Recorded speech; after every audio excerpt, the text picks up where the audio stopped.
Hello, ladies and gentlemen, Rosie here, and I play Dead by Daylight so you don't have to. I am hard-pressed at work trying to find a spot to fucking film this fucking shit, lads. I work at a pretty big campus, so I'm just trying to spread out and find a place that I can say fuck, shit, and bitch every fucking 2 seconds. Does that sound fair? Okay, well, I think I got a spot. I can't really stop moving forward, though. There's somebody behind me, but... So if I like randomly stop talking for a second, it's probably because I am trying to relocate myself. With that being said, I just wanted to take a little bit. I'm splurging my 2 breaks into 1 in order to make this. So be thankful for Rosie doing services for you lads. I just wanted to take a little bit to discuss what we played last night in regards to Alien, because this shit is not what we all thought it was going to be. I don't know what we were all necessarily thinking it would be.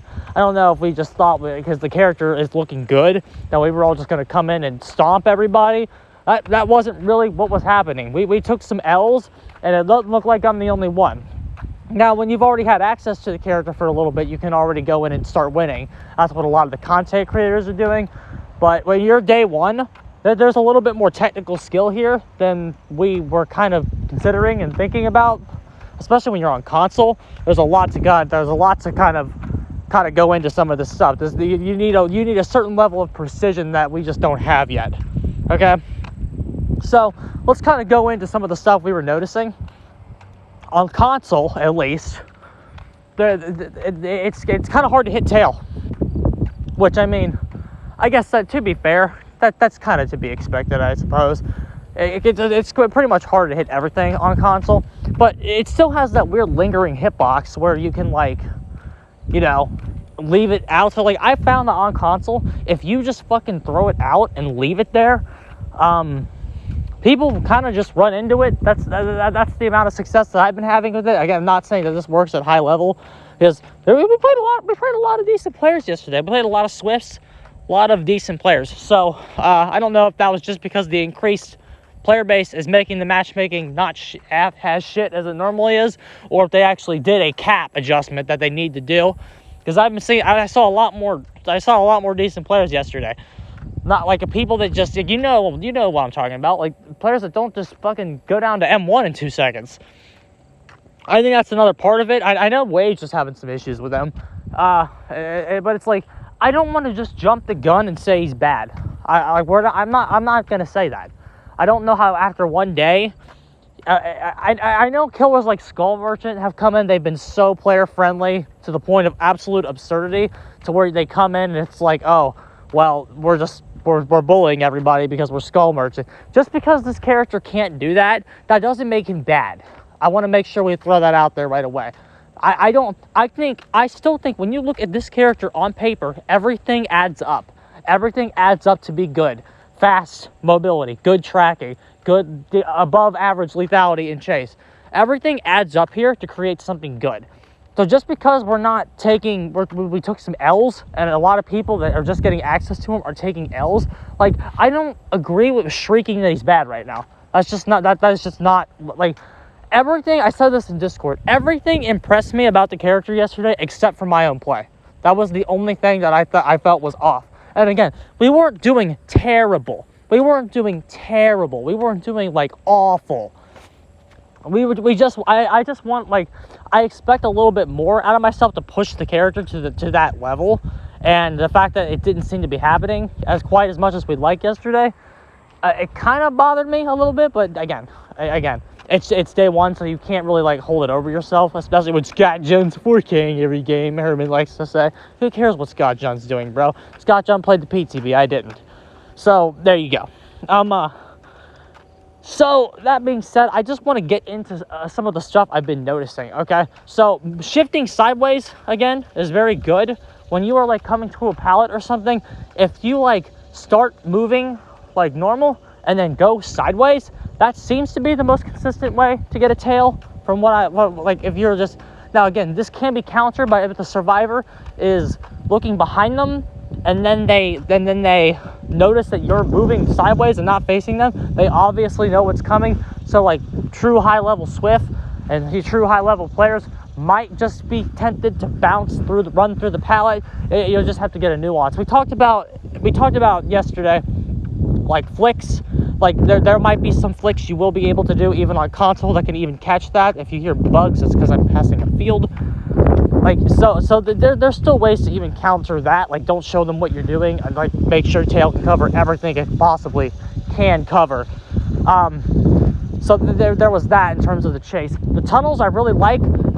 This character's early game is fucking spectacular. It's so good. It's so good. Now again, if you pop, like, this character can literally find a survivor within 8 seconds. Like, I shit you not. It's that good. With or without corrupt. I labbed it off stream today, but this morning, you can do this without corrupt intervention. You can jump into a tunnel and find a survivor within 8 seconds. It is that good. Now, it's like, you can find somebody, hit them, and then potentially have a down and a hook within like the first 30 seconds of the game. That being said, character's mid-game seems to be a bit off. It's a bit off. His pressure seems a bit off, especially against Swift that can really kind of get gens done at an efficient rate.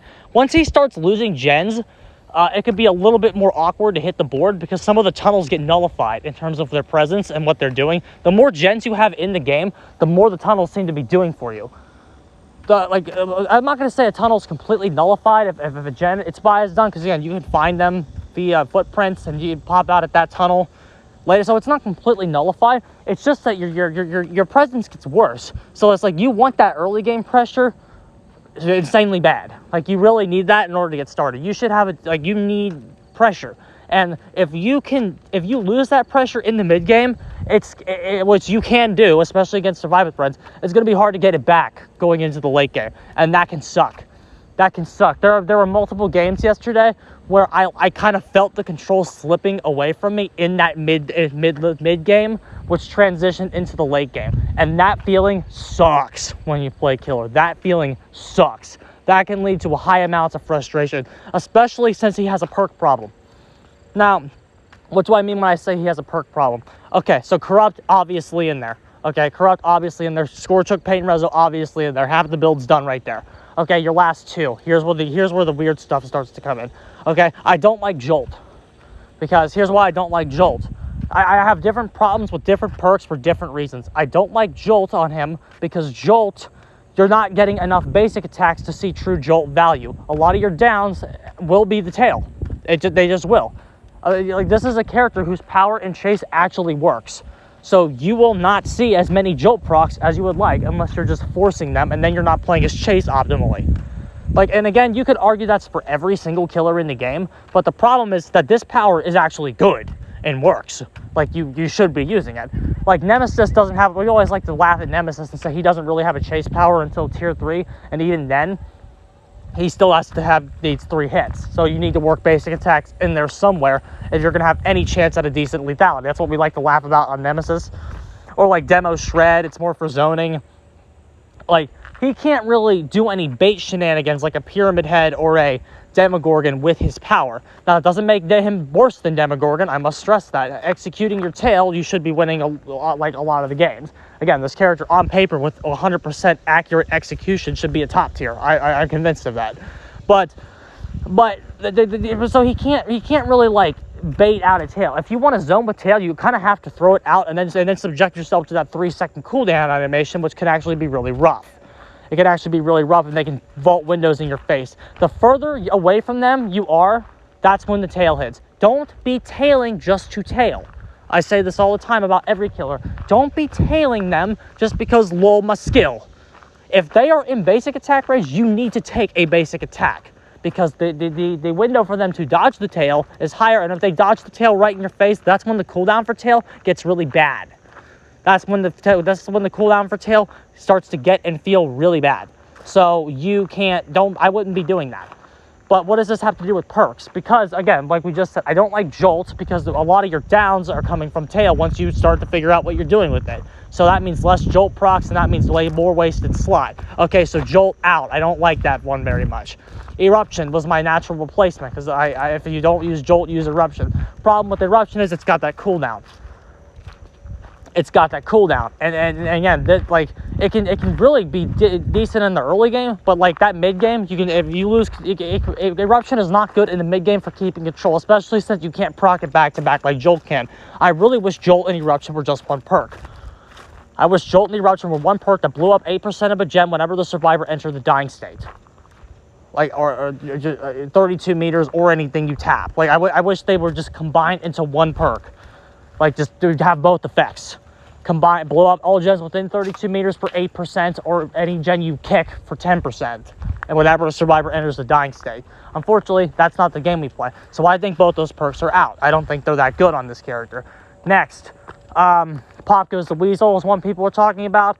Pop's not good enough. I haven't really tested it yet, but I know Pop is trash on most characters in the game still. So I'm not going to write it off completely.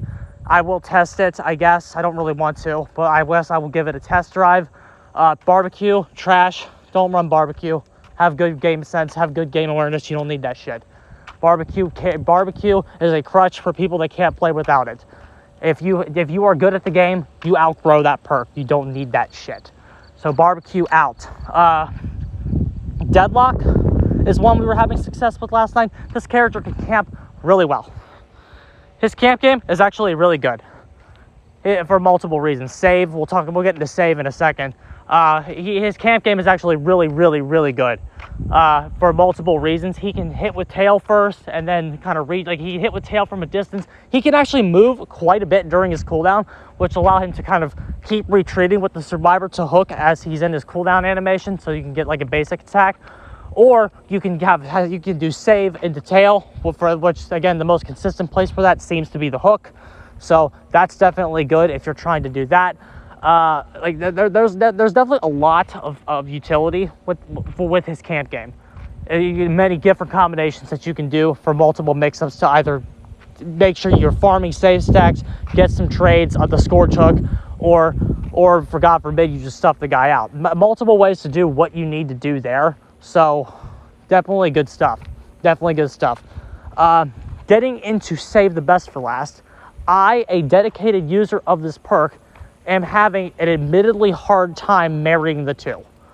I will just go ahead and say it. I'm definitely having a hard time marrying the two. And what I mean by that is I can't consistently get to 8 stacks and use the power.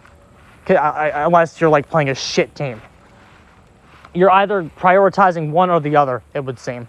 Prioritizing power hits, or you are just like forced to get power hits over basic attacks because that's how you play the character if you want them down.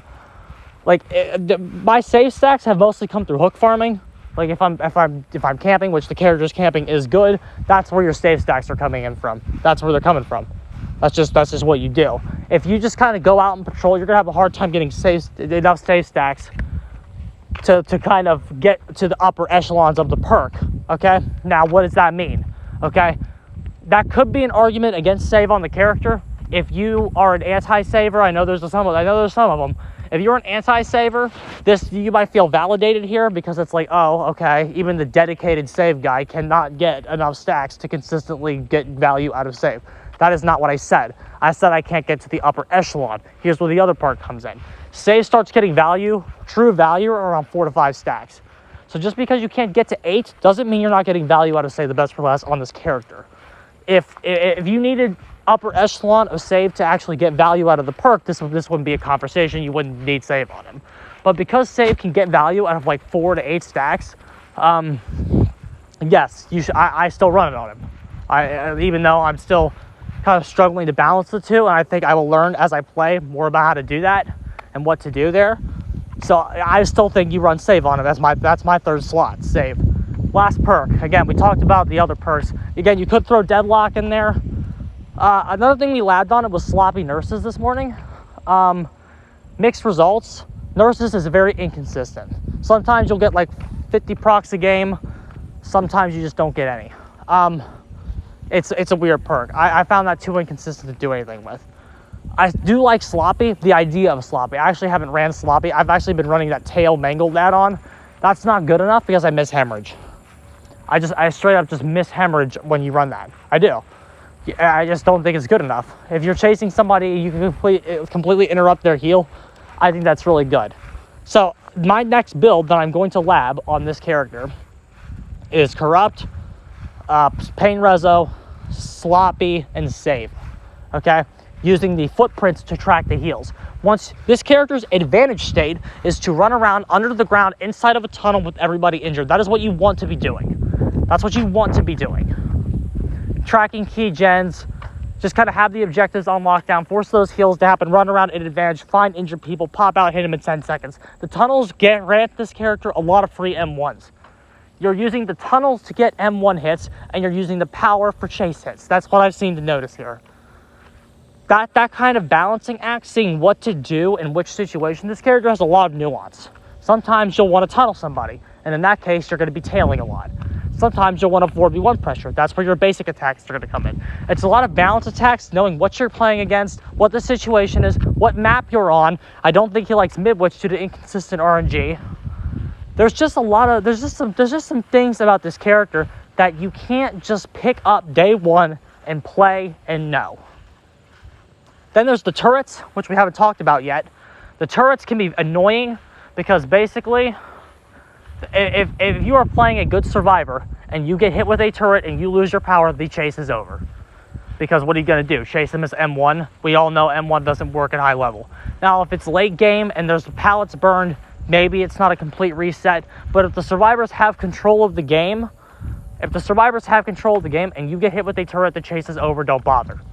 Don't bother. You just have to go back into a tunnel at that point. Because you reset, your power gets back, you get your tail mode back really fast if you enter a tunnel. I have been fighting with the mechanic in order to kind of test the boundaries of that cooldown, because I am an M1 expert, if I do say so myself.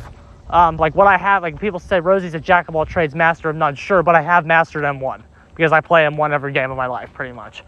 So I'm trying to test the boundaries and see if you can maybe not have to drop a chase as much, depending on the situation, but depending on tail, etc., where they are. He plays Killer Shack really well, so you can definitely drop a chase with tail. You just got hit, so you're out of tail. He can play Shack really well though. The lethality is definitely there. The lethality is there. The 4v1 is there. Everything is there. It's I truly continue to argue it is up to us to make things click at this point. It's because on paper, there's nothing more they can do for him. When you really look at him on paper, there's nothing more the company can do for him. He should be good. It's our turn. That's how I think. It's our turn. You see Wage calling him trash. I don't think he's trash. I think we need to sit down and learn a thing or two.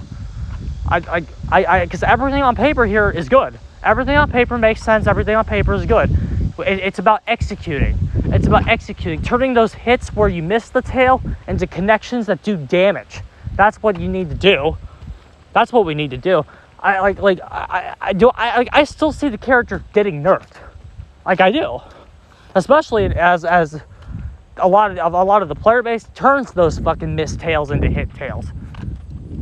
Seriously, because I think a lot of those tail misses that you get, there was a window to hit them. There was a window to hit them through better execution. That's just how I was just looking at the game state. I just think that if you execute, you should take more health states with tail. You should be able to take health states. Everything about it on paper adds up and makes sense. So, that's my take. That's my next perk combination I'm going to try. We're still labbing things. He's still a really good camper, so you can't fall back on Deadlock's passive pressure if you're having trouble. And again, like I said, I don't like barbecue, but again, this is one of those situations where if you're struggling here, it might do you some good to maybe slap on a basic killer perk like a barbecue and chili to actually go out and pressure, remove that time where you don't know where they are to get into chases faster to maximize your chase potential, if that makes sense. One thing barbecue can do for you is get you into chases, okay? Barbecue isn't a game winner, and I still think you don't need it, but knowing exactly where to go and getting into the next chase as fast as fucking possible maximizes your experience on the character. So so barbecue does have a role in learning a killer. I still think that as well. So again, I'm not going to laugh at you. Of course, barbecue bad. I still say barbecue bad. But if you're running it because I want to get into the next chase as fast as possible, sure. I understand that. And he can get into the next chase really quick with the barbecue and chili. Okay. I think that's all I got to say. My break's about over. So I'm going to head in and upload this. I just wanted to get some of my thought dumping out of the way, just so y'all can know what I think about this character. Because I know that this character's pretty hot take in the community right now. Pretty hot topic. Well, of course he is. He just came out. But just the varied opinions I've seen have been crazy. And it's like, have you considered skill issue, is my question. Have you considered skill issue? Have you considered it's day one and you could have skill issue? Like, just sit with the character, play him, learn him, figure out what he wants to do, identify his advantage state, figure out what he's good at, and then make your judgment. I don't think trash after day one is what we should be doing here. Alrighty, lads, I'm getting the hell out of here. GG's.